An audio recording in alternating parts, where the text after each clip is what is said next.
할렐루야. 옆에 분하고 인사하겠습니다. 은혜 받으시기 바랍니다. 네. 오셨으니 하나의 말씀이라도 가슴에 잘 새기시고 돌아가시기 바랍니다. 오늘 본문 말씀 함께 읽겠습니다. 호세아서 6장 3절 말씀 합독하시겠습니다. 우리가 여호와를 알자, 힘써 여호와를 알자. 그의 나타나심은 새벽빛같이 어김없나니 비와 같이 땅을 적시는 늦은 비와 같이 우리에게 임하시리라 하니라. 아멘. 북이스라엘 마지막 선지자 호세아가 이스라엘 백성들에게 하나님의 심판을 선고합니다. 그 심판을 선포하게 된 이유 중에 하나는 이 백성이 겉으로는 하나님을 섬기는 모습은 있지만 하나님이 누구인지를 알지 못하여 결국 하나님이 그들에게 심판을 통해서 훈련시키는 과정이 되어집니다. 그들에게 희망적인 메시지를 줍니다. 여호와를 알자, 힘써 여호와를 알자. 우리에게도 필요합니다. 이 땅에 수많은 기독교인들이 있습니다. 기독교인의 숫자가 1000만이 넘는다고 합니다. 지금 이 시간에도 수많은 교회에서 하나님의 이름을 부르며 예배를 드릴 겁니다. 그러나 과연 하나님을 아는 하나님의 사람들이 얼마나 될까요? 우리가 무언가를 믿는다라는 것은 그 믿음만큼 내 삶에 나타나게 되어 있습니다. 하나님을 아는 것만큼 사실은 내 믿음이 내 삶 속에 드러나게 되어 있어요. 우리의 믿음이 천박하고 가볍고 스스로가 생각할 때에도 내가 이렇게 믿음 생활하면 안 되는데 라고 생각하는 주 이유는 아이러니하게도 내가 믿는 하나님이 누구인지를 몰라요. 우리가 부부관계도 그렇잖아요. 처음에 신혼 때 되게 왜 다툼이 많을까요? 누구인지를 몰라요. 이 사람이 왜 이런 생각을 하는지, 왜 이런 말을 하는지, 왜 이런 결정을 내리는지 안 그럴 줄 알았는데 서로 모르는 거예요. 인생의 시간이 지나가면서 알아갈수록 신뢰가 쌓이게 되어지죠. 예수 믿고 하나님을 안다고 하는데 너무나 피상적이에요. 입으로는 다 얘기해요. 그러나 그 이야기하는 하나님의 삶 속에 조금 더 적용되지 않아요. 그리고 또 스스로도 얘기합니다. 그래도 나는 하나님을 믿는 사람이다. 그게 바른 믿음일까요? 온전한 믿음이 아니죠. 하나님을 알아가시기 바랍니다. 지난주에도 말씀드렸지만 지난주 이번 주 말씀드리는 것은 하나님의 모두를 얘기 드리는 거 아니에요. 그 중에 일부를. 1000만분의 1이나 될까요? 그 중에 일부를 말씀드리는 거예요. 지난주에 3가지를 말씀드렸어요. 하나님은 창조주 하나님이시다. 하나님은 복 주시는 하나님이시다. 하나님은 우리를 훈련시키는 분이시다. 3가지였어요. 지난주 설교를 못 들으신 분은 한번 자세히 다시 한번 들어볼 수 있기를 바랍니다. 여러분들이 이와 같은 말씀을 통해 하나님이 누구신지에 대해서 조금이라도 여러분의 심령 가운데 이런 분이시구나 라는 어떤 계기가 되고 어떤 힌트가 되기를 주의 이름으로 축복합니다. 오늘도 3가지를 말씀드리겠습니다. 제 마음에 하나님이 누구신지에 대한 설교는 한 30가지도 넘습니다. 그 중에 뽑고 뽑았어요. 다른 내용도 많기에 다음 주에 한 번 더 할까 그러다가 혹시 여러분 가운데 또 하나님 얘기냐 그럴까봐 이번 주로 2번으로 줄입니다. 4번째 하나님이 누구신가 중요한 말씀은 하나님은 긍휼히 여기시는 하나님이셔요. 긍휼히. 시편 145편 9절 말씀 읽어보겠습니다. 여호와께서는 모든 것을 선대하시며 그 지으신 모든 것에 긍휼을 베푸시는도다. 하나님이 천지만물을 창조했잖아요. 창조한 자기의 모든 피조물에 하나님이 갖고 계신 마음 긍휼이에요. 일종의 작가가 자기가 소설을 썼어요. 작가는 자기가 쓴 소설에 대한 애정이 있을까 없을까요? 화가가 그림을 그렸어요. 그 그림에 대한 애정이 있을까요 없을까요? 없습니까? 당연히 있어요. 음악가가 작곡을 했어요. 자기가 만든 음악에 대한 애정이 있을까요 없을까요?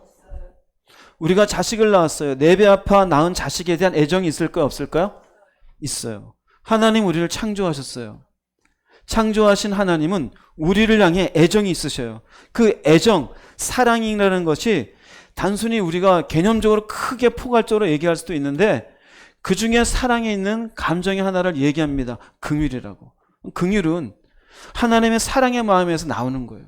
이 사랑의 마음에서 나오는 깊은 연민과 자비의 감정이에요. 지난주에 창조의 하나님에 대해서 얘기했죠. 우린 이 땅에 우연히 태어났다 안 태어났다? 우연히 태어난 자가 아니에요. 그럼 우리를 향한 긍휼의 마음이 있으실 게 없으실까요? 당연히 있으셔요. 어떤 분들은 생각해요. 나 같은 인간은 하나님이 돌아보지도 않을 거야. 천만의 말씀이요. 자녀가 아버지가 혼을 냈다고 해서 아버지는 나를 자식으로도 생각 안 해. 맞는 말일까요? 아니에요. 엄마가 자식이 공부를 못했다고 해서 뭐라고 막 기분 나쁜 소리 했어요. 우리 엄마는 남의 엄마처럼 포용할 줄도 몰라. 가출을 했어요. 엄마가 이 아이를 사랑하지 않는 걸까요? 아니에요. 동일하게 사랑해요. 우리를 향해서 하나님은 긍휼의 마음을 가지고 계셔요. 긍휼히 여기셔요. 이 긍휼히 여기시는 것을 우리가 느낄 수 있도록 나타나신 세 가지의 모습이 있어요. 창조주의 하나님도 세 가지가 있었듯이 이것도 세 가지가 있어요. 먼저는요, 우리를 긍휼히 여기시기 때문에 내 죄를 용서하시는 하나님이에요. 나를 긍휼히 여기지 않는다면은 용서하지 않아요. 자식은 아무리 잘못되었어도 결국 그 자식을 밥 먹여요, 안 먹여요? 먹여준다는 의미는 뭘까요? 그거 덮어준다는 얘기예요. 아무리 뭔가 바깥에 문제를 일으켜도 집에 들어오면은 밥이나 먹어라 그래요. 왜요? 그거 덮어주는 거예요. 우리도 그래요. 하나님은 우리가 어떠한 죄 가운데 있어도 먼저는 긍휼한 마음으로 우리 죄를 용서하기를 바라시는 하나님인 꼭 믿으시기 바랍니다. 가끔가다 어떤 분들 그래요. 나는 이러한 죄인데 하나님은 나 같은 인간은 용서하지 않을까요? 아니, 그분도 용서하셔요. 용서에 대해서 성경에 잘 나와 있는 부분이 있어요. 바로 탕자에 대한 말씀이 되죠. 누가복음 15장 18절 21절 한번 읽어보겠습니다. 내가 일어나 아버지께 가서 이르기를 아버지 내가 하늘과 아버지께 죄를 지었사오니 지금부터는 아버지의 아들이라 일컬음을 감당하지 못하겠나이다. 나를 품꾼의 하나로 보소서 하리라 하고 이에 일어나서 아버지께로 돌아가니라.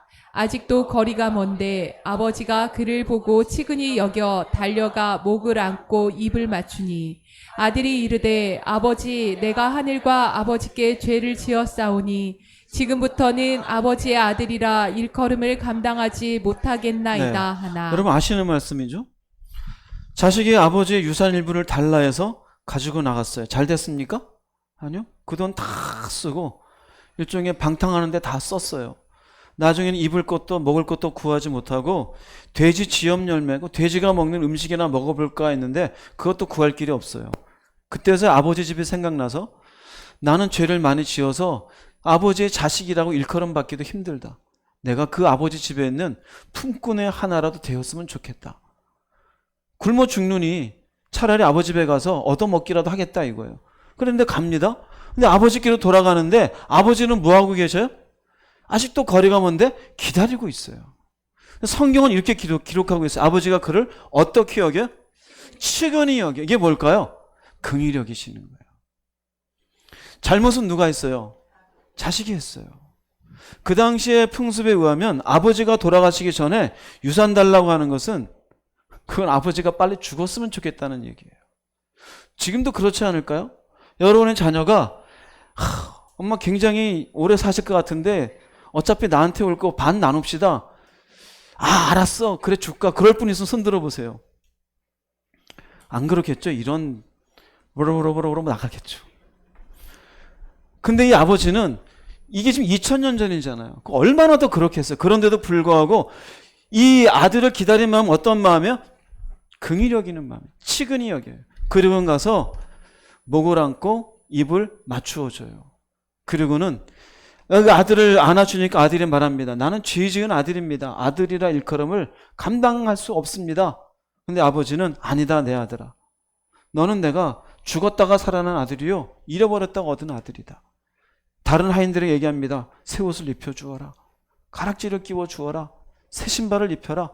송아지를 잡아서 잔치를 벌이자. 이게 아버지였어요. 자, 그러면 이 아들의 입장에서는 아버지가 자신에게 입혀준 옷과 신과 가락지와 준비해준 잔치만을 보고 하하하 해야 될까요? 무엇을 알아줘야 될까요? 무엇을? 나를 불쌍히 여겨준 아버지의 마음을 알아줘야 돼요. 이 대해서 무슨 말인지?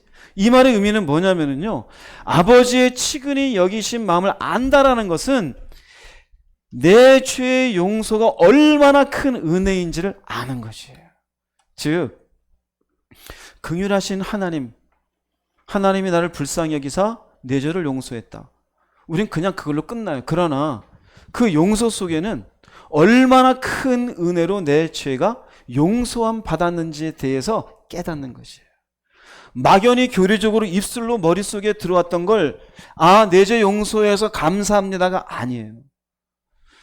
이 아들의 마음처럼 아들이라고 일컬음 받을 만한 자격도 아닌데 나를 이렇게 당신의 자녀로 받아주신 하나님의 그 은혜가 얼마나 큰지에 대해서 아는 것이 나를 불쌍히 여기사 용서해 주신 하나님을 알아가는 것이에요. 용서해 준다는 것, 우리가 누군가의 잘못을 용서한다는 건 되게 입으로 가능해요. 그래 알았어, 이번엔 덮어줄게. 그래 알았어, 내가 이번에는 따지지 않고 넘어갈게. 별로 손해보는 게 있어요 없어요? 감정적인 손해나 있죠. 그런데 우리를 용서하기 위해서 아버지가 손해보신 게 뭔지 아세요? 에베소서 1장 7절 말씀 한번 읽어보겠습니다. 우리는 그리스도 안에서 그의 은혜의 풍성함을 따라 그의 피로 말미암아 속량 곧 죄사함을 받았느니라. 우리가 죄사함을 받았잖아요. 근데 우리의 죄사함을 위해서는 피가 필요했어요. 누구의 피입니까? 예? 창조주의 피예요. 모든 만물이 그로 말미암지 않고는 된 것이 아무것도 없느니라. 예수께서 창조 때 함께 말씀으로 함께 일하신 하나님이세요. 그는 원래 본체 하나님이셔요. 그러나 하나님과 동등됨을 취할 것으로 여기지 아니하고 인간의 몸으로 왔어요. 왜요? 나를 용서하기 위해서 온 거예요. 그러니까 우리가 단순하게 용서함 받았다라는 것은 그냥 단순한 게 아니에요. 우리를 용서하기 위해서 창조주 되신 하나님, 그 제2의 위가 되신 예수님이 인간의 몸으로 이 땅에 오시었고, 인간의 몸으로 오시어서 고초를 받으시고 우리 죄를 위해서 피를 흘려주신 것이에요. 하나님이 우리를 긍휼히 여기셨다, 단순한 것이 아니라 하나님 자신이 우리의 인간의 모습으로 오셔서 내가 너를 불쌍히 여겨서 대신 죽어 줄게 했다는 거예요. 이해됩니까? 아직 이해가 안 되세요? 그러면 긍휼히 여기신 하나님을 내가 안다라는 것, 하나님이 누구시냐 그럴 때 긍휼히 여기신 하나님이 누구인지를 안다라는 것은 내 죄를 용서하게 한 예수 그리스도의 무엇이에요? 희생이 있어요. 사랑이 있어요. 이 사랑에서 뭐 할 줄 아는 거예요? 감사할 줄 아는 거예요. 제가 설교 준비하면서 이것보다 더 중요한 말이 뭐가 없을까? 인간의 언어로 표현이 안 돼요. 인간의 언어로 우리는 그렇게 하기 힘든 존재니까. 언어라는 건 내용이 있어야 언어가 나오잖아요. 근데 인간은 저렇게 할 수가 없어요. 내가 용서하는데 뭐하러 내가 대신 죽어줘요. 그런 일은 이 땅에 없어요. 근데 하나님은 나를 용서하기 위해서 하나님 당신이 나를 위해서 죽으신 거예요. 그분의 마음을 표현할 단어는 없어요. 그럼 우리 표현해서 할 수 있는 건 뭐밖에 없을까요? 감사밖에 없어요. 감사밖에 없어요. 아무리 제가 고민해봐 다른 단어는 인간에게 없어요. 즉 긍휼히 하나님은 우리를 불쌍히 여기신다. 단순히 불쌍히 여기신 게 아니에요. 불쌍히 여기시고 나를 용서하기 위해서 당신이 희생하신 거예요. 그리고 나한테 얘기합니다. 이제는 네 죄가 없는 거야. 내가 널 용서해 줄게. 그럼 최소한 용서함 받은 내 입장에서 어떤 마음을 가지는 거다? 감사합니다. 그러나 그 감사도 주님의 그 마음을 다 담을 수 있다 없다? 담을 수가 없어요. 그래서 긍휼히 여기시는 하나님을 안다라고 하는 사람의 신앙 자세는 나 같은 인간을 위해서 희생해 주신 당신의 희생을 제가 가슴에 품고 삽니다. 이게 진짜예요. 그런데 우리는 어떻게 합니까? 나도 알아. 예수가 날 위해 죽은 거. 간단하죠? 마치 어제 TV 드라마 내용을 얘기하듯이 간단하게 얘기해요. 나도 알아. 나 같은 사람이 죽은 것. 근데 그 마음엔 감사도 없고 그 희생이 무엇인지에 대한 그 대가의 깊이에 대한 생각도 없고 그 넓이에 대한 은혜의 마음도 없어요. 그냥 날 위해 죽었대. 그게 쉬운 게 아니잖아요. 인간이 인간을 위해서 죽는 건 그건 고귀한 거예요. 창조주가 인간을 위해서, 그것도 지금 현재 2023년 오늘 이 시간 내가 뭔데? 나를 용서하기 위해서? 왜 날 용서하려고 했을까? 나를 어떻게 보셨기 때문에? 불쌍히 여기셨기 때문에. 너를 그대로 두면은 너가 죄로 인해 죽을 것 같으니 내가 대신 죽어주고 너를 용서해 줄게. 이것이 내 죄를 용서하시는 하나님의 모습이에요. 자, 그러면 최소한 나를 위해서 희생하신 것을 알고 그 희생의 대가에 대해서 내 마음에는 감사가 넘쳐. 그러면 이 감사를 나는 이 감사는 무엇으로 그분 앞에 보답할 수 있을까요? 감사는 무엇으로? 헌금하는 걸로? 아니에요. 여러분의 삶으로요. 로마서 6장 6절 말씀 읽어보겠습니다.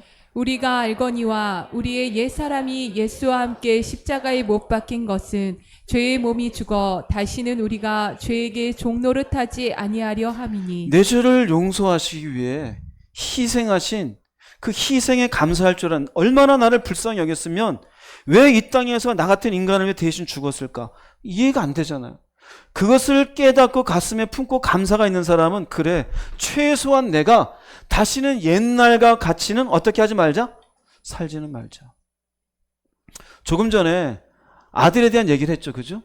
아들이 아버지 집에 왔는데 품꾼의 한 명으로 인정받기 바랐는데 아버지는 끌어안고 가락지를 끼워주고 옷을 입혀주고 잔치를 벌였어요. 한 1년 지났더니 이게 좋아요? 다시 아버지한테 얘기합니다. 아버지, 이제 저도 건강도 회복했고 다시 살만한데 다시 재산 좀 나누죠? 정상이에요? 비정상이에요? 네. 이거 병원 가야죠. 당신은 병원이 없으니까 매우 쳐야죠. 그죠? 이때는 매의 힘이 아주 좋죠. 후드려 맞아야 돼요. 그런데 우리는 그렇게 사는 사람들이 많아요. 근데 그걸 정상으로 여겨요. 입으로는 내 죄 위에 죽으셔서 감사합니다. 삶으로는 다시 죄에게 종노릇하며 어쩔 수 없이 산대요. 그 사람이 나를 불쌍히 여기신 하나님을 아는 사람일까요? 아니에요. 간단한 일례로 여러분들이 살면서 부모에게 불효했던 일들도 있을 거 아니에요. 그죠?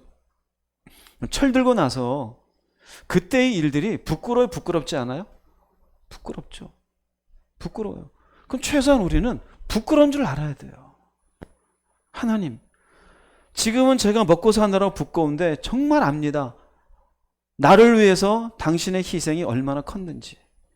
올 수 없는 인간의 자리로 오시었고 죽기까지 복종하서 십자가 지셨다라는 것이 나 같은 인간을 위한 그 희생의 깊이가 어떤지 저는 가늠조차 못합니다.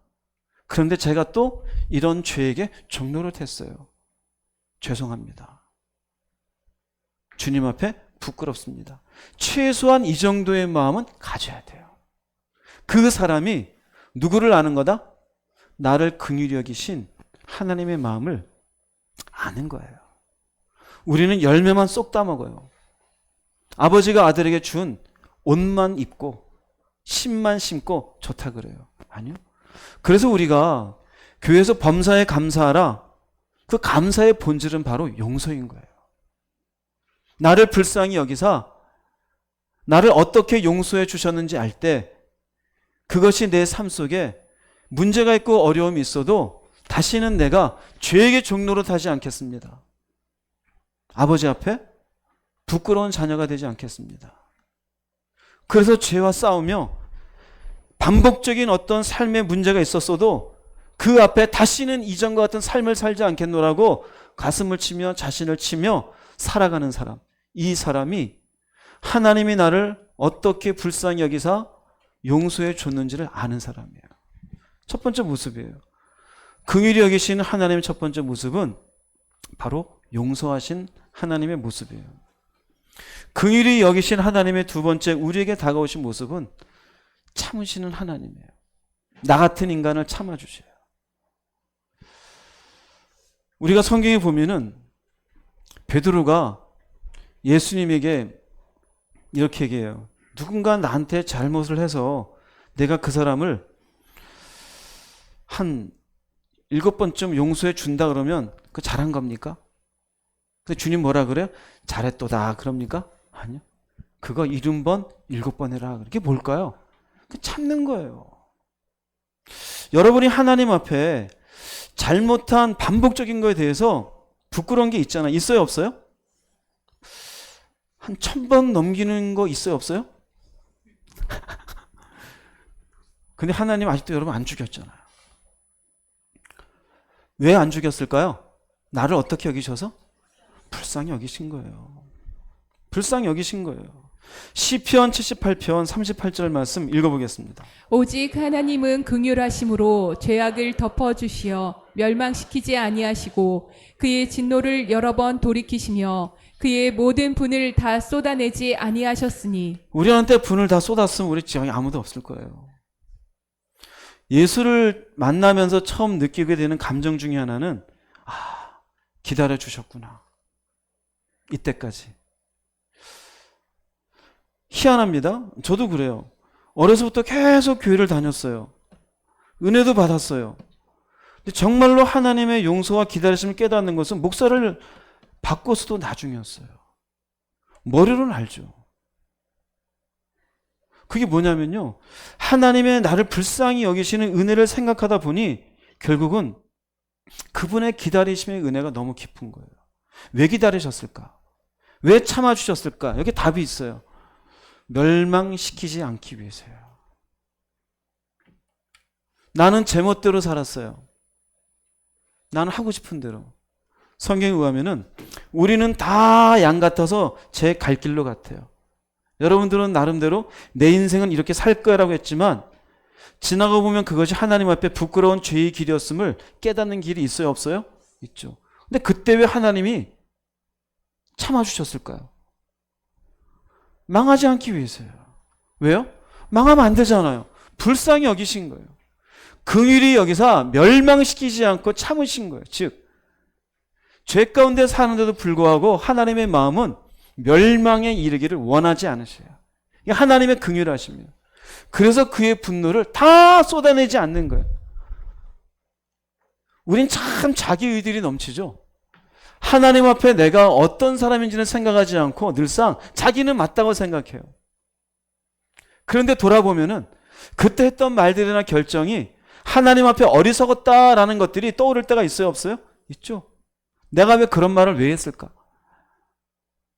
참 잘난 척하고 누구한테 조언했는데 돌아와 보니 부끄럽고 막 어디 숨고 싶을 때도 있지 않습니까? 근데 그때 하나님이 참지 않고 똑똑똑 등 두들기고 그거 잘못됐다 그러면 어떨까요? 소스라치게 놀라겠죠. 하나님은 우리를 참고 참게 하셔요. 왜요? 멸망에 이르기를 원하지 않으셔요. 여러분이 아직까지 왜 안 죽은지 아세요? 멸망에 이르기를 원하지 않으셨어요. 내가 잘나서가 아니에요. 지금 마지막 때라고도 그래요. 주님이 오실 때가 되었다라고도 얘기하고. 근데 주님이 자꾸 오지 않으시니까 어떤 분은 그래요. 100년 전에도 1000년 전에도 수십 년 전에도 오기는 뭐가 와. 그러나 성경엔 그렇게 주님의 오심이 늦추어지고 연장되는 것을 뭐라고 표현하냐면요. 베드로후서 3장 9절에 나와요. 한번 읽어보겠습니다. 주의 약속은 어떤 이들이 더디다고 생각하는 것 같이 더딘 것이 아니라 오직 주께서는 너희를 대하여 오래 참으사 아무도 멸망하지 아니하고 다 회개하기를 원하시느니라. 주님이 오신 건 이 죄악된 세상에 대한 심판이에요. 내가 교회를 다녔어도 내가 온전한 믿음 가운데 살지 못했으면 심판이에요. 너희를 대하여 오래 참으사. 여러분 스스로 생각할 때 내가 하나님을 제대로 섬기지도 않고 사랑하지도 않고 여전히 세상적이고 정욕적이고 이기적이고 교만해요. 거룩하지도 않아요. 그리고 교회는 나와요. 스스로 생각할 때 여전히 나는 세상 속에 속한 사람도 아니고 교회에 속한 사람도 아니에요. 그럼 이럴 때 이 사람에게 주님이 오시면 잘했다라는 칭찬이 있을까요? 아니면 화가 있을까요? 화가 있죠. 근데 주님이 안 오시는 게 여러분에게 얼마나 큰 은혜인지 아세요? 나를 긍휼히 여기시기 때문에 주님이 안 오신 거예요. 왜 그럴까요? 멸망하기를 원하지 않는 거예요. 아무도 멸망하기를 사실은 하나님은 원하지 않아요. 심지어 엉터리 교인임에도 불구하고. 제멋대로 살고 내가 옳은 척하며 자기 옳은 소리만 쏟아내는 그런 하나님 앞에 하나도 맞지 않는 자기 의가 가득한 성도임에도 불구하고 하나님 내버려 두고 계셔요. 왜 그럴까요? 기다리고 계셔요. 그 기다림은 사실은 여러분 아세요? 하나님의 간절함이에요. 제발 아무개야 돌아와라. 제발 아무개야. 그렇게 살면 망하는 거야. 왜 자존심이냐? 왜 돈이냐? 네가 그렇게 잘났냐? 넌 내 말씀 앞에 왜 그러고 사냐? 내가 너한테 준 은혜가 적더냐? 아직도 너는 그렇게 나를 알지 못하느냐? 그게 뭘까요? 간절함이에요. 간절함. 참고 참는 거예요. 자, 여기에서 하나님이 나를 불쌍히 여기사 참아주셔요. 교회 다닌 세월이 30년도 넘었는데 여전히 믿음은 개떡이에요. 참아주셔요. 그런데 내가 알았어요. 나를 긍휼히 여기사 참아주셨구나. 기다려주셨구나. 주님 감사합니다. 이것으로 우리에게 주는 내 신앙에 나타나야 될 모습이 뭔지 아세요? 밑에 참아주신 하나님을 아는 것은 구원의 길에서 돌이키지 않는 거예요. 내가 멸망당하기를 원하지 않잖아요. 참아주셨는데 예수를 만났어요. 삶의 이런저런 문제 때문에 에라 모르겠다. 일단 돈부터 벌고 보자. 참아주신 하나님에 대한 그게 내가 해야 될, 취해야 될 모습입니까? 그렇지 않죠. 오랫동안 참으사 나로 하여금 구원시키기 위해서 예수를 만나고 이제 은혜를 받았으면 다시는 내가 돌아서지 아니하리라. 주님의 길을 가리라. 이 믿음의 길을 끝까지 가리라. 비록 삶이 힘들고 어렵고 내가 하고 싶은 것, 세상 속에 재밌는 것 수많은 게 있을지라도 이렇게까지 나를 멸망하지 않고 구원받기를 간절히 주님이 기다리셨는데 내가 이 구원의 길에서 돌아서지 말아야지. 내가 이 믿음을 가진 게 얼마나 귀한 건데, 내가 이런 주의 말씀을 듣는 게 얼마나 귀한 건데, 비록 저 사람이 나를 힘들게 하고 이런 상황이 나를 짓누를지라도 나는 이 길에서 뭐하지 않으리라? 돌아서지 않으리라. 할렐루야. 이 사람이 나를 긍휼히 여기시는 하나님을 아는 사람이에요. 하나님은 누구시냐? 나를 불쌍히 여겨요. 그래서 나를 기다려주신 거예요. 어느 순간까지 멸망받지 않고 예수에 대한 고백이 나올 때까지. 마침내 이 구원의 길에서 돌아서지 않기를 주님이 기다리고 계시는 거예요. 여러분은 어떠세요? 구원의 길에서 돌아선 분이 계십니까? 여전히 교회는 나오지만 모순된 신앙인의 모습으로 하나님의 기다리심을 깨닫지 못하는 분이 계십니까? 여전히 당신을 향한 마음은 간절하셔요. 아무개야 돌아와라. 내가 너의 멸망함을 참아보지 못하겠노라. 내가 지금 오지 않는 것 너가 회개하고 구원받기를 원하노라. 깨달으세요. 영적인 하나님의 음성이 여러분의 내면에 들려지기를 주님의 이름으로 축복합니다. 두 번째예요. 돌아서지 말아야죠. 그 다음에 나를 긍휼히 여기시는, 나를 불쌍히 여기셔서 나를 향한 마음을 갖고 계셨어요. 이것으로 우리에게 나타나는 하나님의 모습은 돌보시는 하나님이에요. 나 같은 인간을 돌보셔요. 이 나 같은 인간이란 건 자격이 없어요. 내세울 게 없어요. 근데 하나님은 돌보셔요. 돌보신다는 의미는 우리가 지난주 얘기했죠. 창조주이신 하나님이 우리의 삶 가운데 개입하지 아니하시면 이 피조물은 살아갈 수가 없어요. 그분이 개입하셔서 살아갈 수 있도록 허락하시는 게 복이다고 얘기했어요. 기복은 정상이라 그랬죠. 복의 근원은 하나님이시니. 내가 자격도 없는데 입을 것을 허락하시고 먹을 것을 허락하시고 직장을 허락하신 것은 하나님의 무엇이다? 돌보심이에요. 나를 어떻게 여기셔서? 불쌍히 여기셔서 돌보신 거예요.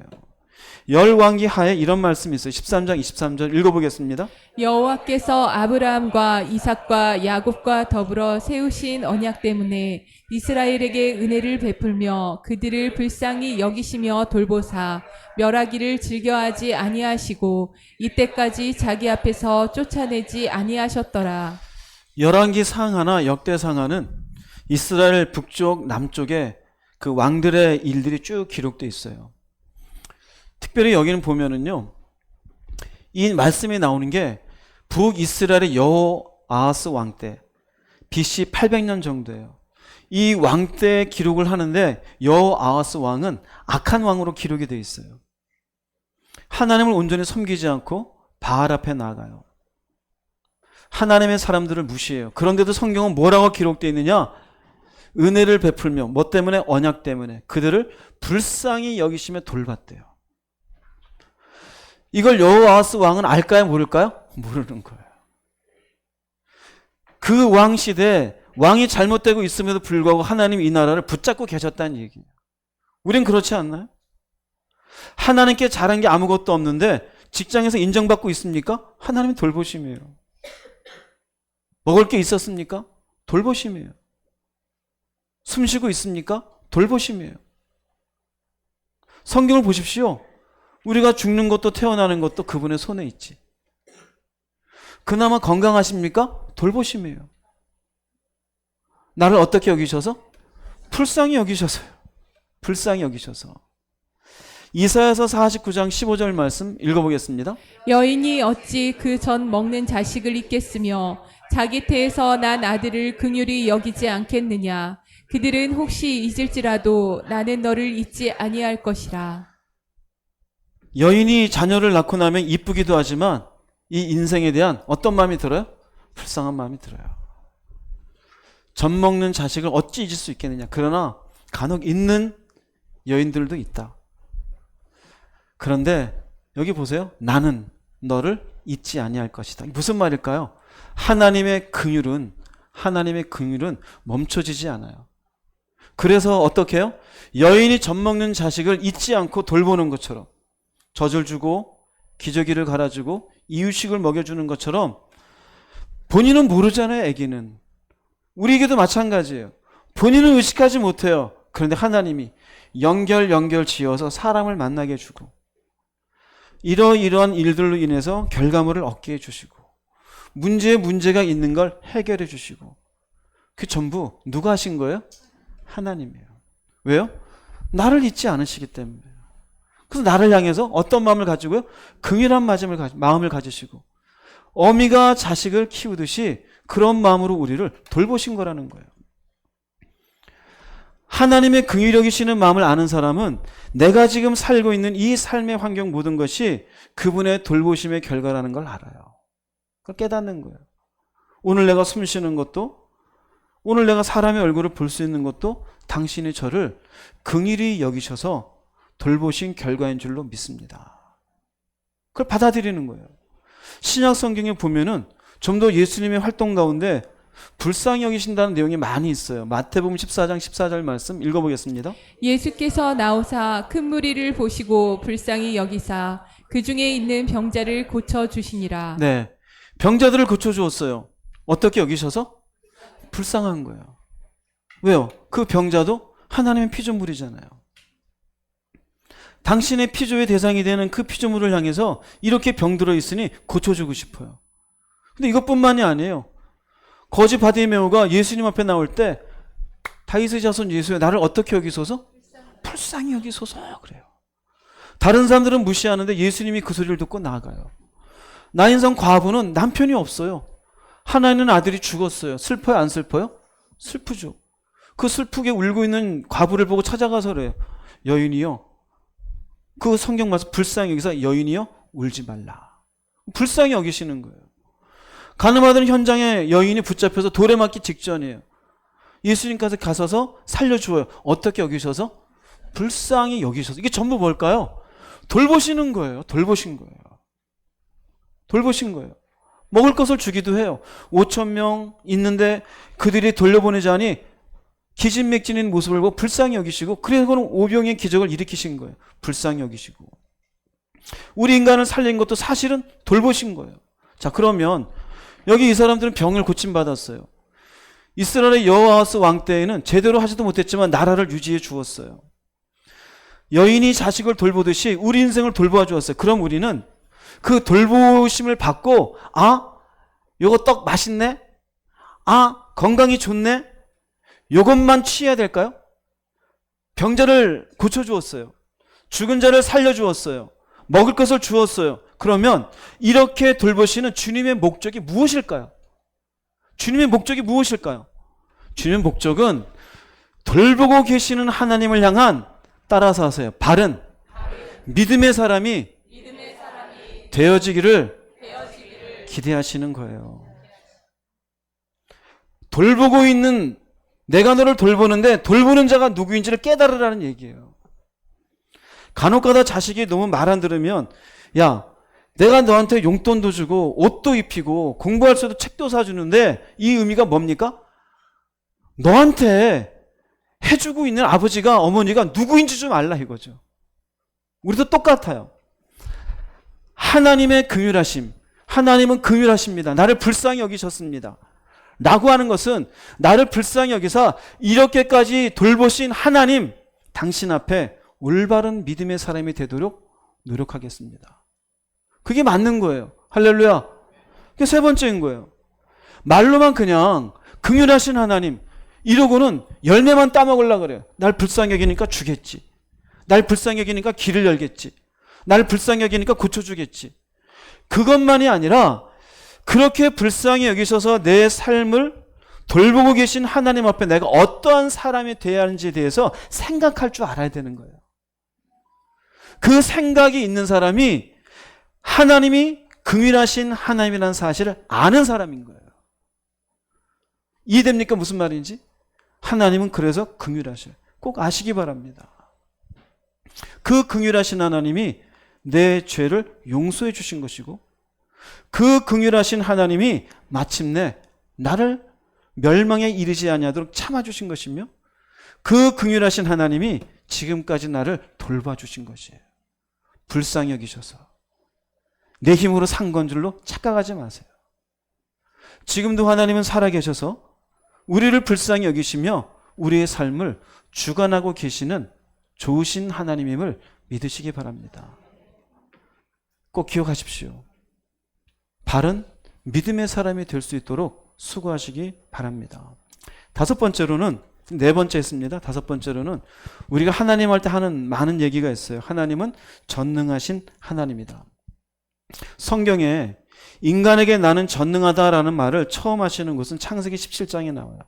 창세기 17장 1절 말씀 읽어보겠습니다. 아브람이 99세 때에 여호와께서 아브람에게 나타나서 그에게 이르시되 나는 전능한 하나님이라 너는 내 앞에서 행하여 완전하라. 99세 때, 이때까지 계속 아브라함은 무엇을 구하고 있었어요? 자식을요. 99세 때 자녀를 가질 수 있는 능력이 있어요, 없어요? 없어요. 스스로도 그렇고 아내도 90이에요. 불가능해요. 근데 하나님 뭐라 그래요? 나는 전능한 하나님이다. 여기 전능한 하나님이라는 의미는 자연법칙을 초월하는 거예요. 우리는 과학적인, 아니 합리적인 어떤 자연법칙 안에서만 우리는 이해해요. 근데 전능한 하나님은 그 법칙을 초월해서 일하실 수 있어요. 그런 일하실 수 있는 능력의 하나님을 나타내는 명칭이 나는 전능한 하나님이에요. 그래서 하나님이 이스라엘 백성들에게 나타날 때 애굽을 휙 갈라버리잖아요. 그 홍해 바다를 갈라내시잖아요. 인간이 할 수 있습니까? 인간이 할 수 있는 게 아니에요. 고기가 먹고 싶다니 갑자기 하늘에서 메추라기가 와서 고기를 먹게 해요. 불가능한 일이에요. 가나안 갈 때 요단강이 갈라져요. 불가능한 일이에요. 복음 수요는 예수님이 사람 죽었어요. 근데 나사로야 일어나라. 일어나요. 그게 뭘까요? 전능하신 하나님이시니까. 제자들이 바위에서 풍랑 가운데 고생하는데 예수님이 그 위를 접어 걸어와요. 어떻게 될까요? 전능한 하나님이니 자연법칙을 어떻게 해요? 초월하는 거예요. 여기에도 아브라함은 자녀를 가질 수가 없어요. 그런데 나는 전능한 하나님이 뭐 하라는 얘기예요? 그걸 믿어라. 이해되십니까? 무슨 말인지? 자, 그러면 하나님은 전능한 하나님이란 이 의미 속에는 무엇이 내포되어 있냐면요, 하나님의 전능성은 상대적으로 인간은 어떤 존재이다? 유한한 존재예요. 인간은 아무것도 아니에요. 아무것도 아니에요. 인간이 대단한 것 같죠? 3월, 4월, 5월 계속 비 한 번 안 와서 가뭄이 와보세요. 그럼 물 한 방울 만들어낼 수 있어요? 없어요. 이제 올 여름에 엘니뇨 현상으로 굉장히 많이 더워질 거라 그래요. 막을 수 있는 방법이 있어요? 없어요. 이제 9월이 되면은 태풍이 올 거예요. 그 태풍의 진로를 자, 동쪽으로 보낼까요? 서쪽으로 보낼까요? 인간이 할 수 있습니까? 할 수 없어요. 인간이 할 수 있는 건 사실 극히 제한적이에요. 여러분의 인생에 문제가 생길 때마다 한숨 쉬는 이유가 뭡니까? 내가 유한한 존재임을 깨닫기 때문에 그래요. 내가 할 수 없는 일들이 산재해 있어요. 산재해 있어요. 질병 문제, 돈 문제, 자식 문제. 자식은 내 힘으로 진짜 돼요, 안 돼요? 아무 관계 없어요. 인이가 여기 없죠.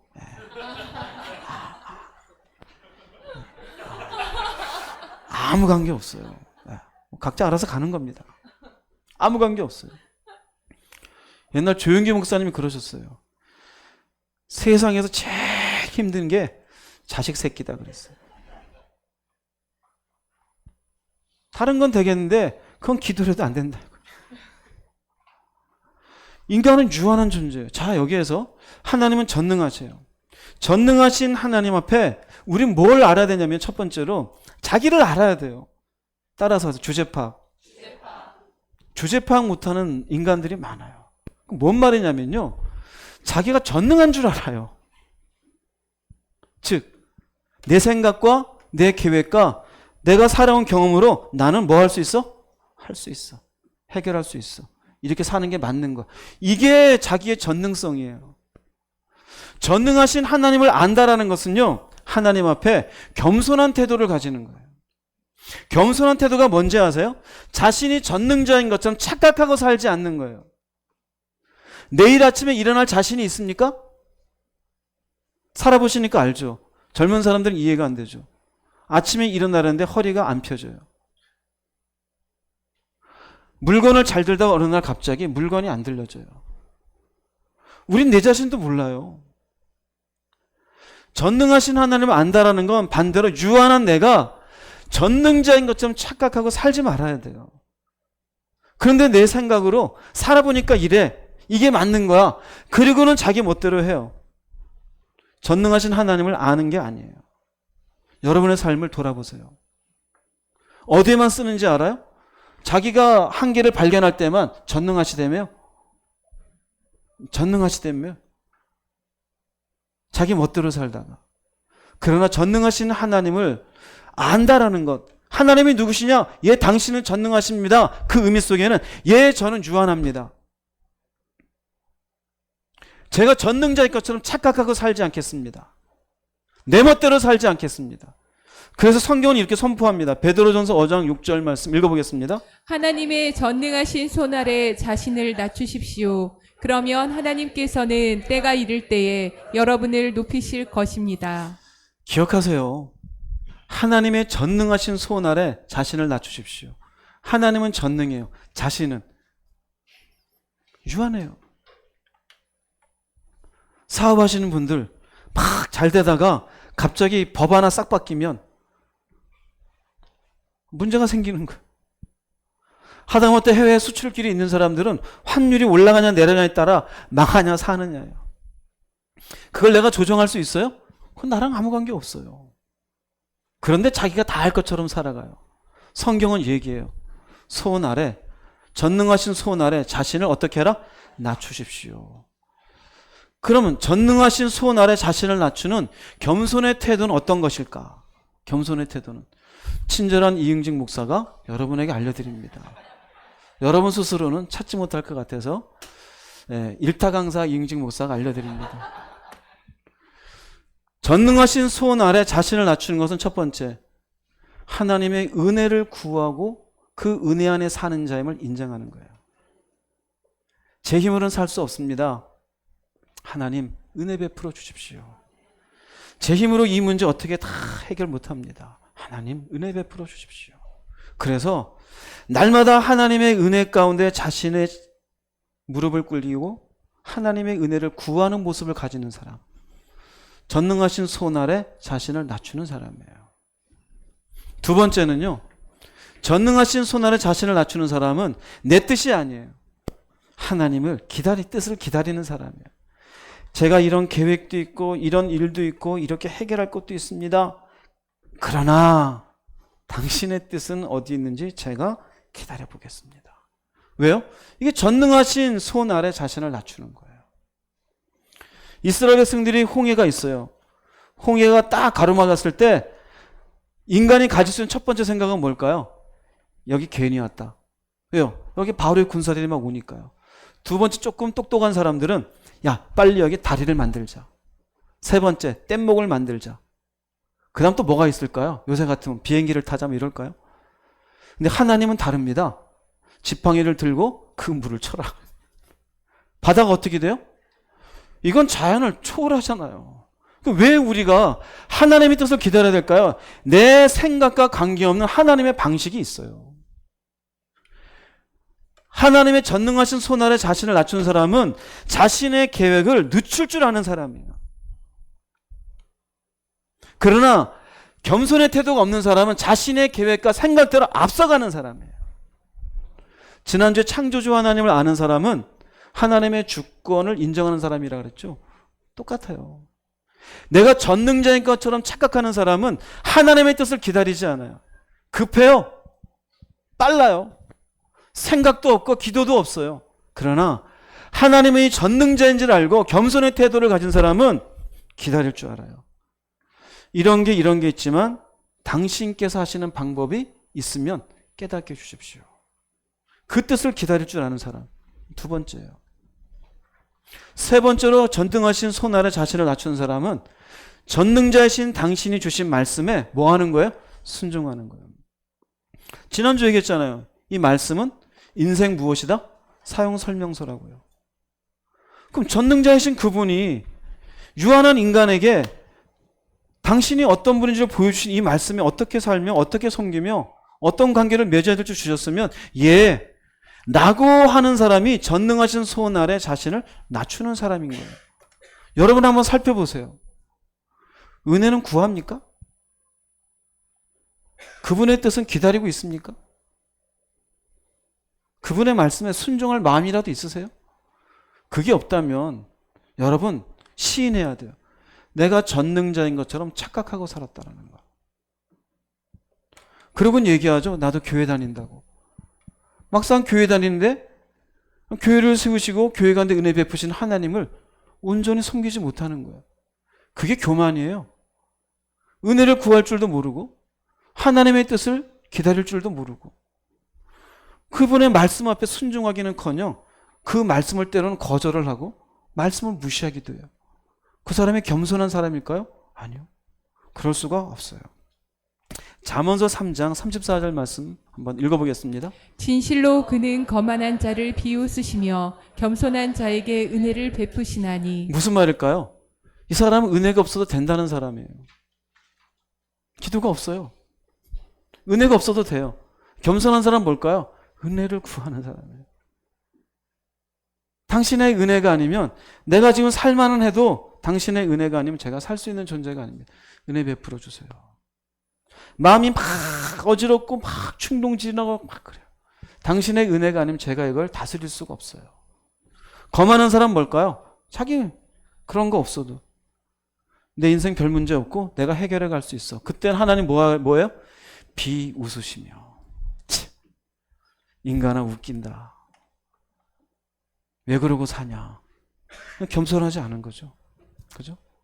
잠언서 3장 5절 6절 말씀 읽어보겠습니다. 너는 마음을 다하여 여호와를 신뢰하고 내 명철을 의지하지 말라. 너는 범사의 그를 인정하라. 네. 그리하면 너의 길을 지도하시리라. 네 명철을 의지하지 말라는 뭘까요? 자기가 갖고 있는 생각이 대단한 줄 알아요. 그러니 하나님의 뜻과 하나님의 인도하심보다 내가 가진 생각으로 그냥 막 앞으로 막 나가. 이건 이래야 되고 저건 저래야 되고 네가 사업해봤어. 네가 직장 다녀봤어. 이게 맞는 거야. 막 그래. 돈이 있어야 살지 뭐 어쩌고 해요. 그게 명철이에요. 근데 그 의지하지 말래. 이게 뭘까요? 여호와를 신뢰해요. 그럼 그분을 인정해요. 어디에? 모든 일에.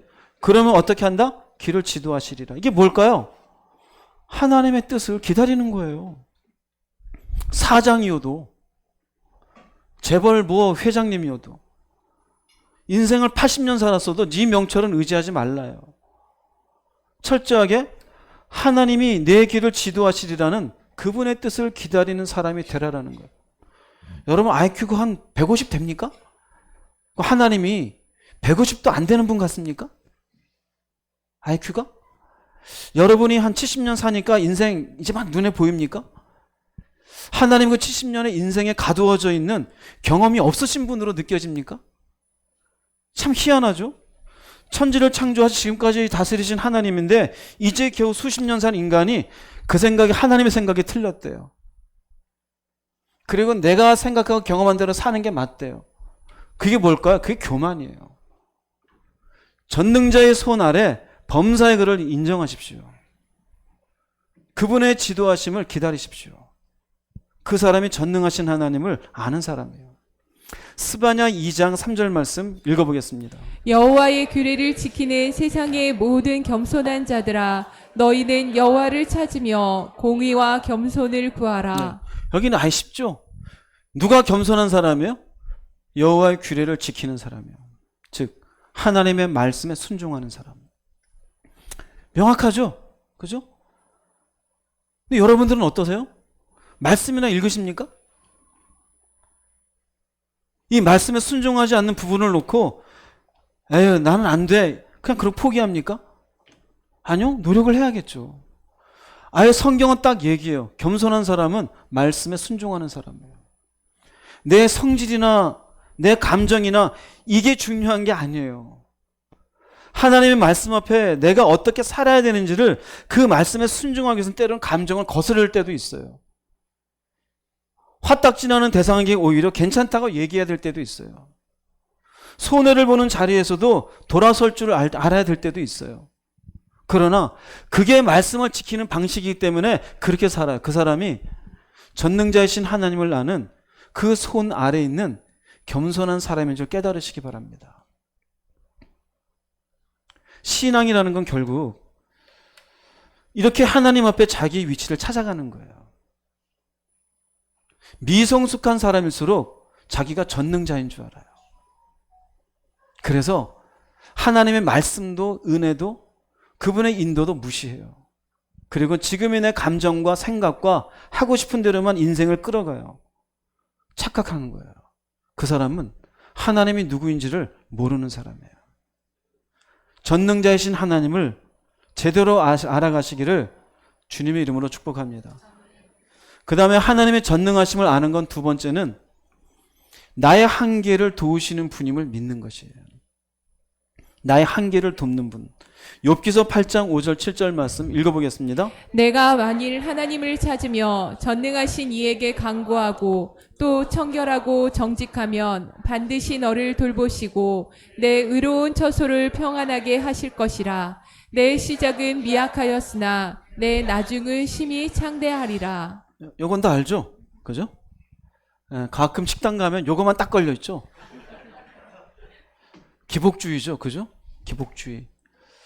자, 보세요. 이 말씀이 있기 위해서는 위에 뭐 하고 있어요? 열심히 하나님을 찾으며 전능하신 이에게 간구해요. 즉, 전능하신 하나님이 나한테 내 한계를 뛰어넘는 도움을 주시는 분을 아는 사람은 열심히 하나님께 기도하며 그 삶을 하나님 앞에 바르게 드리려고 애를 써요. 이게 전제가 돼야 돼요. 즉, 교리적인 사람은요, 막연하게 하나님 도와주세요 그래요. 안 되니까. 그런데 전능하신 하나님을 안다라는 것은 이 전제가 반드시 있는 거예요. 기도하며 그분 앞에 내 삶을 바르게 하려고 애써요. 왜 그렇게 할까요? 그 이유는 전능하신 하나님이 인간의 한계를 돌보시고 평안케 하심을 믿기 때문에. 그럼 여러분들이 전능하신 하나님을 안다라는 건 기도가 반드시 있어야 돼요. 내 삶 속에 하나님 앞에 바르게 살아가려는 삶의 모습이 있어야 돼요. 기도도 없고 삶도 엉망이에요? 그러면 하나님이 내 인생을 평안케 하실까요? 아니요. 올바르게 하나님을 섬기지 못하니 지난주에 말씀했잖아요. 하나님은 훈련하시는 하나님이라고. 그래서 문제가 생기는 거예요. 생각지 않았던 갈등이 생기고 싸움이 나고 질병이 생기기도 하고 때로는 사고가 나기도 해요. 왜요? 깨달아라 이거예요. 내가 누구인지. 입술로만 하나님을 주여 주여 한다고 그게 다 믿음 같습니까? 아니에요.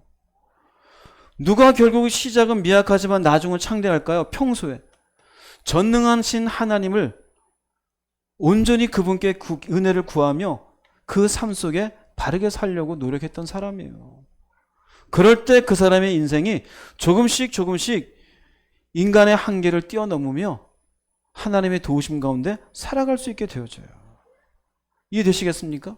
그래서 전능하신 하나님, 입으로만 아니, 전능하신 하나님이라고 말할 수 있는 사람은 바로 이와 같은 삶의 모습이 있어야 되는 거예요. 히브리서 11장 17절 19절 말씀 읽어보겠습니다. 아브라함은 시험을 받았을 때 믿음으로 이삭을 바쳤습니다. 그는 많은 후손을 보게 될 것이라는 하나님의 약속을 받은 사람인데도 하나밖에 없는 외아들을 바친 것입니다. 아브라함은 하나님께서 죽은 사람들까지도 다시 살리실 수 있다고 믿었습니다. 아브라함에게 하나님이 자식 이삭을 바치라 그랬어요. 굉장히 힘든 하나님의 요청이었죠. 그 시험 받았을 때 믿음으로 이삭을 바쳤대요. 그런데 성경은 뭐라고 말하냐? 그 믿음이 어떤 믿음이냐? 하나님께서 죽은 사람들까지도 다시 살리실 수 있는 믿음이에요. 어떤 믿음일까요? 전능하신 하나님이에요. 그럼 이게 무슨 의미가 있냐면요, 하나님에 대한 철저한 신뢰예요. 전능하신 하나님을 믿고 있는 사람, 전능하신 하나님을 알고 있는 사람은요, 결국 하나님이 내 삶 속에 개입하여 그 내가 풀 수 없는 문제까지라도 해결해 주실 수 있음을 믿고 그 신뢰함으로 자신의 삶을 내어드릴 수 있는 사람이에요. 그러나 그 전능하신 하나님을 알지 못하는 사람은 동분서주예요. 은행 찾아다니고 사람의 인맥을 중요하게 여기고 자신의 노력과 재능으로 일이 풀어질 거라고 생각해요. 아니에요. 여러분 속에 이 하나님을 향한 신뢰가 있는지 한번 살펴보세요. 신뢰가 있는지. 어떤 인생의 한계가 닥쳤을 때 그 하나님께 여러분의 인생을 내어 맡기는 자세가 되어 있는지 살펴보세요. 대개는 제가 교인들 보면은요, 한 3분의 2는요, 버티지를 못해요. 아브라함이 이 믿음을 가지고 어디까지 나가요? 결국은 이삭을 바친 데까지 나가요. 대개 자기 마지노선이 있어요. 여기까지는 내가 할 수 있어. 넘어가야 돼요. 굶어도 봐야 돼요. 돈이 없어도 남들에게 1,000원짜리 하나라도 빌려봤습니까? 그런 과정 속에 있을 때 마침내 하나님이 어떤 분인지에 대한 신뢰가 생겨요. 여러분에게 이 신뢰가 있기를 바랍니다. 신뢰가. 그 과정 속에 가면은 마침내 하나님이 한 걸음씩 당신의 능력으로 내 한계를 넘어가게 하시는 일들을 경험하게 되어져요. 전능하신 하나님. 그 하나님에 대한 신뢰를 가지는 것이 전능하신 하나님이 누구인지를 아는 사람이 되어져요. 두 가지예요. 하나님 앞에 겸손한 태도를 가지는 것. 하나님의 내 한계를 뛰어넘게 하시는 분이라는 것. 이것을 여러분 속에 새기시기 바랍니다. 그 다음에 6번째, 하나님은 누구시냐? 하나님은 준비하시는 하나님이십니다. 준비하신 하나님. 창세기 22장에 나옵니다. 13, 14절 말씀 읽어보겠습니다. 아브라함이 눈을 들어 살펴본즉 한 수량이 뒤에 있는데 뿔이 수풀에 걸려 있는지라. 아브라함이 가서 그 수량을 가져다가 아들을 대신하여 번제로 드렸더라. 아브라함이 그 땅 이름을 여호와 이레라 하였으므로 오늘날까지 사람들이 이르기를 여호와의 산에서 준비되리라 하더라. 네, 이삭을 바칠 때 사실은 하나님이 이미 무엇을 준비하고 있었어요? 숫 양을 준비하고 있었어요. 그때 아브라함이 깨닫고 한 말이, 아하, 여호와 이레시구나. 이레는 준비하다야. 그래서 여호와 이레라는 것은 하나님은 예비하시고 준비하시는 하나님이다라는 얘기예요.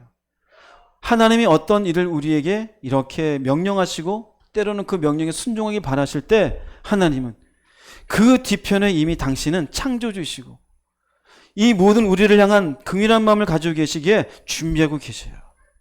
준비. 자, 이것이 하나님이 누구시냐? 예, 준비하시는 하나님이십니다. 라는 것을 아는 사람의 첫 번째는요, 우리 인생에 고난의 시간이 있잖아요. 실패의 시간도 있고, 때로는 자존심이 상한 어떤 상황도 있잖아요. 그 상황에서도 하나님은 나를 위해 준비하고 계시는 하나님임을 믿으시기 바랍니다. 절망하지 말란 얘기예요. 그게 끝이 아니에요. 성경에 그런 얘기는 참 많이 나옵니다. 대표적으로 모세가 태어나기 전 그 애굽에 무슨 일이 생겼냐면 히브리 사람들의 수요가 많아지니까 바로 왕이 히브리 사람이 자녀를 낳아서 아들이면은 이 아들은 나일강에다 집어 던져 버려라 그랬어요. 강에다 집어 던져 버려라. 그 모세의 친인 엄마 아버지도 자녀를 낳았는데 아들이에요. 아들을 낳자마자 이 아들을 그냥 물에 던질 수 있어요? 없어요? 없어요. 그래서 3달간 아이를 키웠는데 점점점 아이의 울음소리가 커집니다. 키울 수가 없게 되자 눈물을 머금고 조그만 상자를 만들어서 이 아이를 강물에다 떠나보냅니다. 여러분, 이 아이를 떠나보낼 때 부모의 마음이 어땠을까요? 참담하죠. 참담하죠. 노예의 서름이라는 게 이런 거지 않을까요? 아들 낳았더니 그 이쁜 아들 3달 만에 어쩔 수 없이 떠나보내야 돼요. 그런데 이때 하나님이 어떻게 준비했는지 아세요? 출애굽기 2장 5절 6절 읽어보겠습니다. 바로의 딸이 목욕하러 나일강으로 내려오고 시녀들은 나일 강가를 거닐 때에 그가 갈대 사이의 상제를 보고 시녀를 보내어 가져다가 열고 그 아기를 보니 아기가 우는지라. 그가 그를 불쌍히 여겨 이르되 이는 히브리 사람의 아기로다. 딱 그 시간에 바로의 딸이 목욕하도록 하나님이 허락하신 거예요. 나가라. 지금이 목욕할 시간이다. 근데 목욕하려고 딱 하는데 그때 타이밍이 둥실둥실 떠오는, 이게 뭐냐? 딱 열어봤더니 아이가 있어요. 근데 딱 얘기하는데 히브리 사람이래요. 근데 아버지가 명령했어요. 히브리 사람이 아이를 낳아서 아들이면 어떻게 해라? 강에 던져라. 던진 아이가 떠내려오는 거예요. 그럼 당연히 딸인 이 공주는 어떤 마음을 가져야 돼요?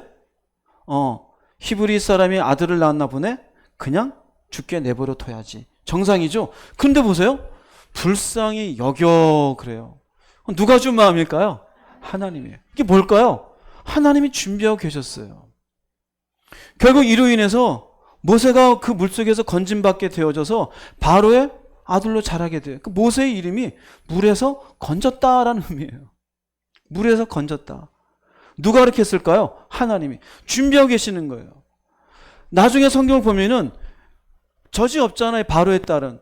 그 밑에 시녀가 가지고 누구에 가서 젖을 먹이라 할까? 누구의 젖을 먹이는지 아세요? 친엄마의 젖을 먹이게 돼요. 그럼 엄마는 얼마나 기뻤을까요? 물에다 던졌는데 그 아이가 다시 자기 품에 와서 젖을 빨아요. 누가 하신 걸까요? 하나님이. 뭐 어떻게 한 거예요? 준비하고 계신 하나님이에요. 왜 중요하냐면요, 우리의 삶에 문제가 생기고 그러면은 이런 마음을 가져요. 왜 나한테 이런 문제를 주십니까? 왜 나한테 이런 일을? 아니면은 하나님에 대한 원망, 불신, 그리고 때로는 교회를 떠나기도 하고 믿음에서 파산되기도 해요. 하나님이 누구인지를 몰라서 그러는 거예요. 지금 내가 어떤 시련 가운데 있을 때 이미 하나님은 다른 무엇인가를 준비하고 계신 하나님을 반드시 믿어야 돼요. 이스라엘 백성들이 광야에 나갔어요. 사막이죠. 사막에 물이 없어요. 당연히. 그 물이 없는 것으로 막 목말라 죽겠다라고 불평을 해요. 불평을 하자마자 하나님이 모세에게 명하는데 딱 반석에 있는 그 바위를 놓고 반석을 치라 그래요. 모세의 지팡이를 가지고. 그랬더니 물이 나오는데 볼게요. 출애굽기 17장 6절 말씀 읽어보겠습니다. 내가 호렙산에 있는 그 반석 위 거기서 내 앞에 서리니 너는 그 반석을 치라. 그것에서 물이 나오리니 백성이 마시리라. 모세가 이스라엘 장로들의 목전에서 그대로 행하니라. 갑자기 없던 물이 확 그 순간에 만들어졌을까요? 아니에요. 이미 광야에 올 때 하나님은 이 속에 물이 고이도록 준비하신 거예요. 이때쯤 되면 이 인간들이 이렇게 힘들겠구나. 준비하고 있어요.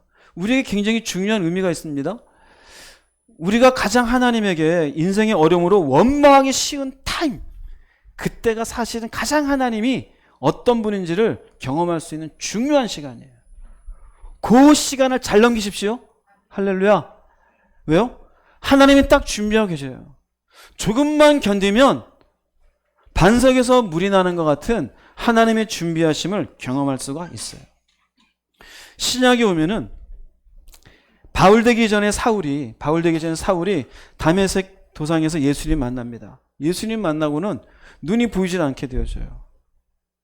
그리고는 금식을 하면서 나름대로 자기 인생에 대해서 고민할 거 아닙니까? 도대체 내 인생은 어떻게 될까? 내가 그렇게 미워했던 예수가 진짜 메시아였다니. 그럼 내가 배운 학문은 뭐고? 도대체 삶이 뭔가? 얼마나 복잡하겠어요. 그런데 보세요. 그 시간에 주님이 뭐 했는지 아세요? 사도행전 9장 10절 11절 읽어보겠습니다. 그때 다메섹에 아나니아라 하는 제자가 있더니 주께서 환상 중에 불러 이르시되 아나니아야 하시거늘 대답하되 주여 내가 여기 있나이다 하니 주께서 이르시되 일어나 집가라 하는 거리로 가서 유다의 집에서 다섯 사람 사울이라 하는 사람을 찾으라. 그가 기도하는 중이니라. 네.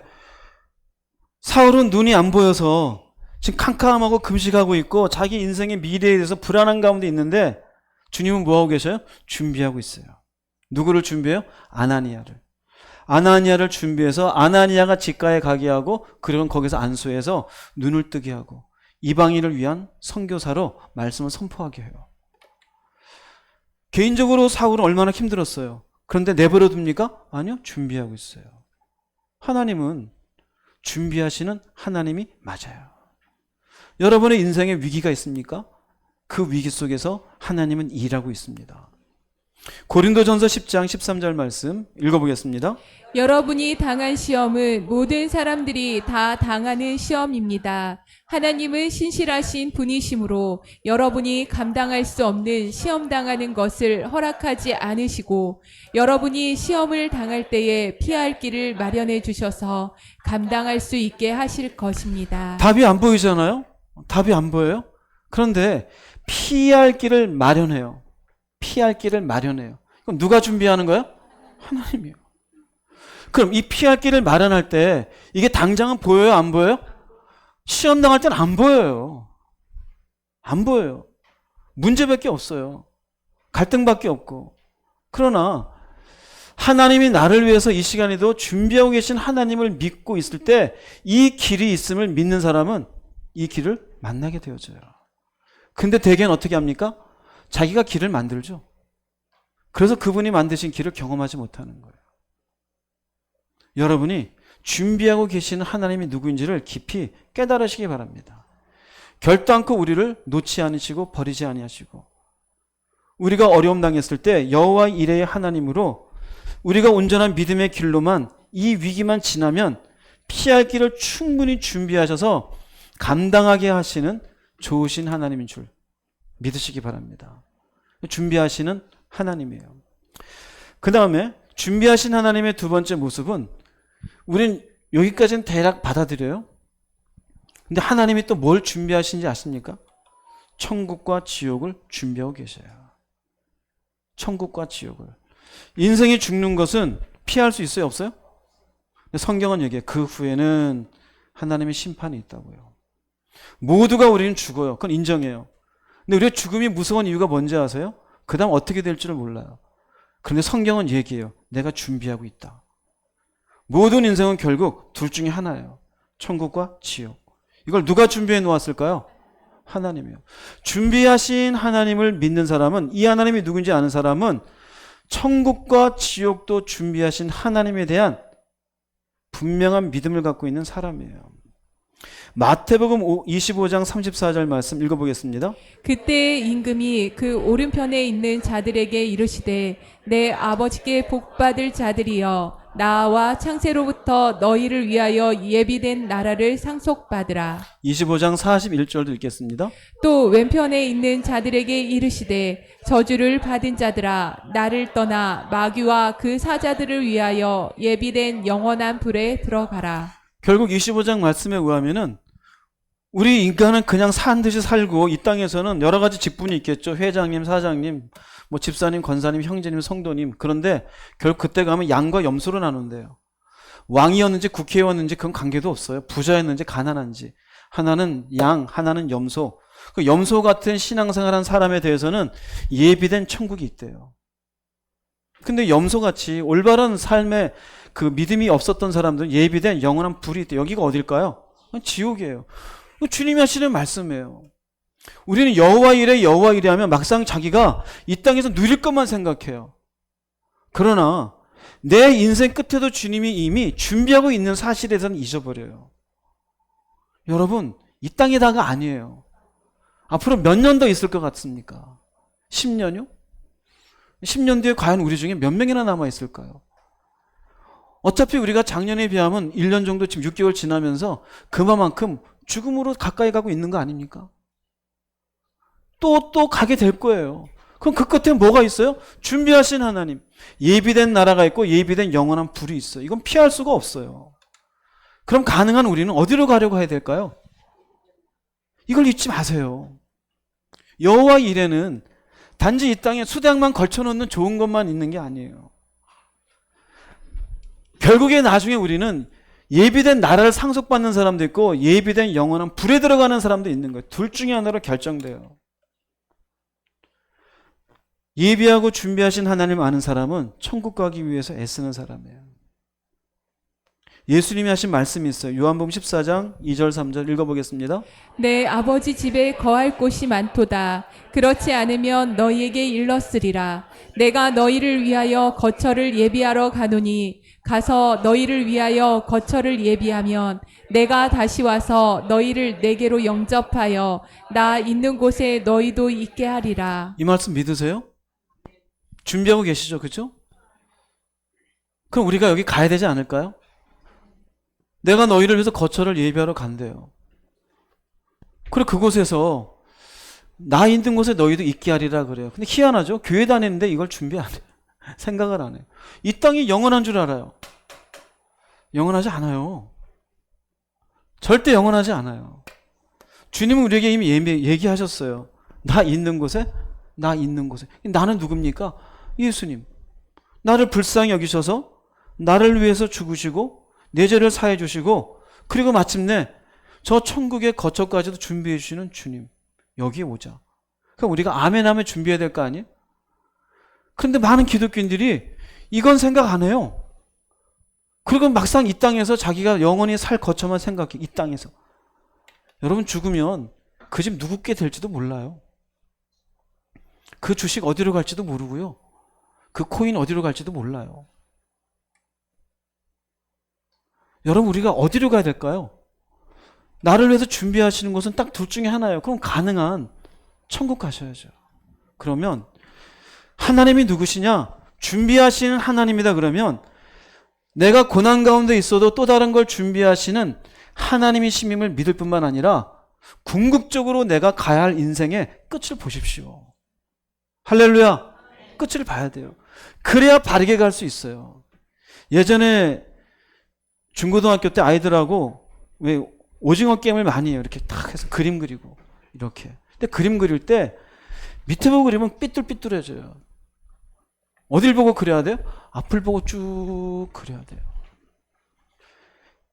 인생의 바른 믿음의 길을 가려면은요, 주님이 준비하신 저 천성, 예비된 곳이 어딘지를 보고 가야 돼요. 근데 자꾸 여기만 봐요. 여기 보니까 남편 문제, 아내 문제, 자녀 문제, 돈 문제, 질병 문제, 사업 문제, 자존심 문제, 높아지는 문제, 낮아지는 문제, 먹는 문제, 입는 문제, 기분 나쁜 문제, 짜증나는 문제. 그럼 인생이 어떻게 될까요? 삐뚤삐뚤해요. 제대로 못 가요. 준비하시는 하나님임을, 하나님이 누구인지 그 하나님을 딱 아는 사람은요, 딱 저기를 봐요. 나는 가리라. 주님이 예비하신 곳. 베드로도 거기만 봤어요. 바울도 거기만 봤어요. 믿음의 사람은 거기를 봐요. 왜요? 그곳에 준비하신 그것을 나도 반드시 누리는 사람이 되기 위해서. 그래서 바울이 이런 말을 남겨놔요. 빌립보서 3장 11, 12절 읽어보겠습니다. 어떻게 해서든 나도 부활하는 것입니다. 내가 이 모든 것을 이미 얻었다는 것도 아니며 완전해졌다는 것도 아닙니다. 다만 그리스도 예수님이 나를 위해 마련하신 상을 받으려고 계속 달려가고 있습니다. 네, 마련하신 것이 있어요. 마련하신 천국이에요. 생명이에요. 의의 면류관, 생명의 면류관이에요. 그러면 이 땅에 힘들고 어렵고 짜증스럽고 기분 나쁘고 때로는 무시를 당할지라도 우리가 가야 돼, 안 가야 돼요? 가야 돼요. 준비하신 하나님이잖아요. 그러므로 준비하신 하나님을 아는 사람은 천국을 향한 삶의 방향을 잃는다, 잃지 않는다? 안 잃어버려요. 삶의 방향을 잃어버린 사람이 있습니까? 여자 때문에? 돈 때문에? 여러분의 감정 때문에? 여러분 가운데 한 사람도 다른 곳으로 가지 않기를 바랍니다. 천국을 향해 가야 돼요. 교회 왜 나오는데요? 예수는 왜 믿는데요? 구원 받아야죠. 그분이 왜 오셨는데요? 삶은 어차피 수고와 슬픔이 가득해요.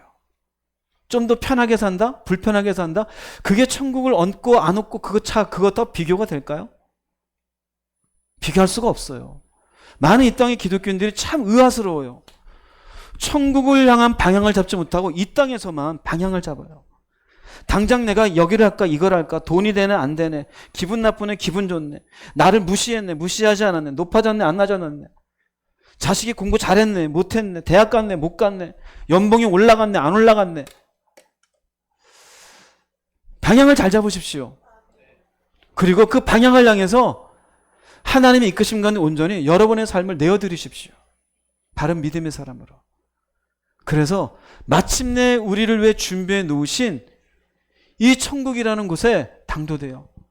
그분의 약속이 성취되는 그날 마음껏 하나님께 영광의 찬송과 기쁨의 눈물을 실컷 주님께 내어드릴 수 있는 믿음의 성도들이 되기를 주의 이름으로 축복합니다.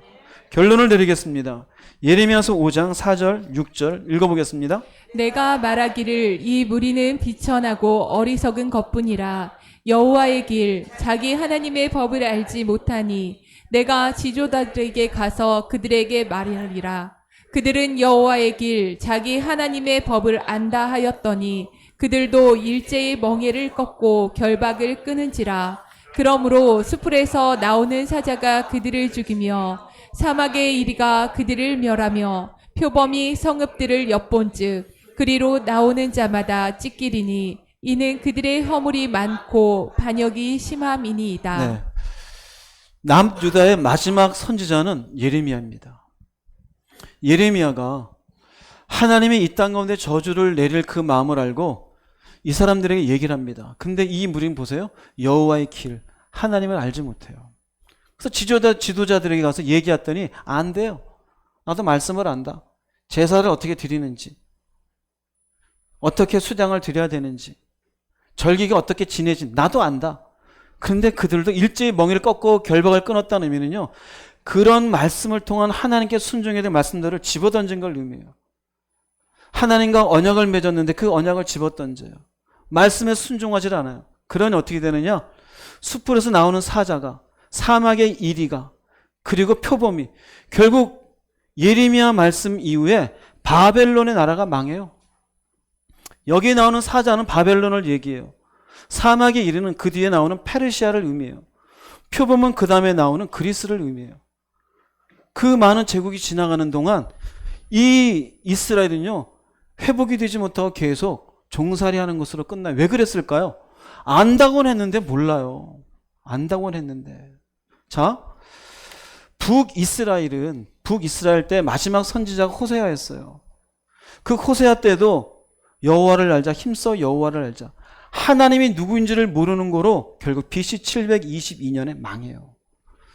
남쪽 유다 나라의 마지막 선지자도 예레미야예요.